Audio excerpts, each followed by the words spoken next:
और इसी पर और विस्तार से चर्चा के लिए तमाम खास मेहमान हमारे साथ जुड़ चुके हैं। फटाफट से परिचय मैं करवा देती हूँ। राखी राठौर जी इस वक्त हमारे साथ जुड़ चुकी हैं, नेशनल स्पोक्स पर्सन है भारतीय जनता पार्टी की। आचार्य विक्रमादित्य जी हिंदू धर्म गुरु हैं, यहाँ नोएडा स्टूडियो में हमारे साथ जुड़े हुए हैं। संजय राणा जी बतौर पॉलिटिकल एनालिस्ट इस वक्त नोएडा स्टूडियो से हमारे साथ जुड़े हुए हैं। हमारे साथ दुष्यंत नागर जी इस वक्त जुड़े हुए हैं। साथ ही साथ तारिक अहमद लारी साहब इस वक्त हमारे साथ जुड़े हुए हैं, लीडर हैं समाजवादी पार्टी के। और विवेक श्रीवास्तव जी, हालांकि आपको स्टूडियो होना चाहिए था, लेकिन चलिए कोई बात नहीं, बाहर से ही ठीक, लेकिन आपको मैं ये चाह रही थी कि स्टूडियो होना चाहिए था। खैर, लेकिन विवेक श्रीवास्तव जी भी हमारे साथ जुड़ चुके हैं पॉलिटिकल एनालिस्ट बतौर। लेकिन साथ ही साथ मैं एक बार ग्राउंड पर रुक करती हूं। तैयारी मेरी सहयोगी सृष्टि पांडे, जो कि लगातार हर दिन नई नई तस्वीरें हम तक पहुंचा रही हैं और बता रही हैं कि कितना तैयार हो चुका है वो भव्य मंदिर की तस्वीरें भी सुबह हमने आपको अपनी एक और सहयोगी सुचरिता कुकरेती के माध्यम से भी आपको दिखाया। एक बार जरा सृष्टि पांडे का रुख करती हूं, क्योंकि वो ये दिखा रही है कि अयोध्या किस तरह से पूरी बदली है। सृष्टि।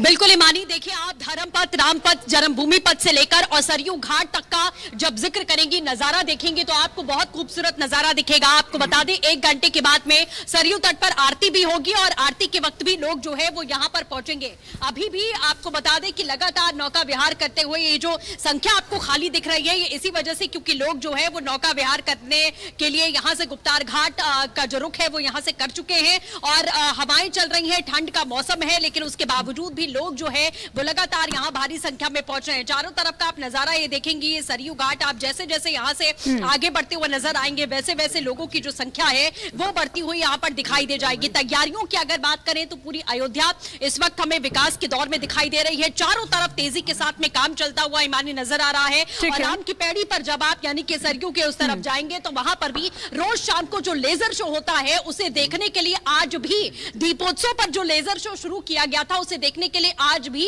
कोने कोने से लोग यहां पर पहुंचते हैं। और 7 बजे वो जो लेजर शो होता है जिसमें पूरी रामायण लेजर शो के जरिए दिखाने की कोशिश की जाती है, उसे देखने के लिए लोग आज भी उत्सुकता के साथ में आते हैं। और अब ये उत्सुकता और ज्यादा बढ़ती जा रही है जैसे जैसे दिन करीब आते जा रहे हैं, क्योंकि आज सुबह जैसे हमारी सहयोगी सुचरिता कुकरेती पहुंची हुई थी राम मंदिर के भीतर, वो तस्वीरें आपने देखी कि भव्य जो महल है वो बनकर तैयार है लगभग और प्राण प्रतिष्ठा के लिए तैयार है। जो लोग वहां पर काम कर रहे हैं आप देखिए कि उनके मन में कैसे भाव देखने को मिल रहे हैं। नंगे पैर वो अपने घरों से चले आते हैं काम करने के लिए। आप नीचे देख सकते हैं किस तरीके का नजारा दिखाई दे रहा है।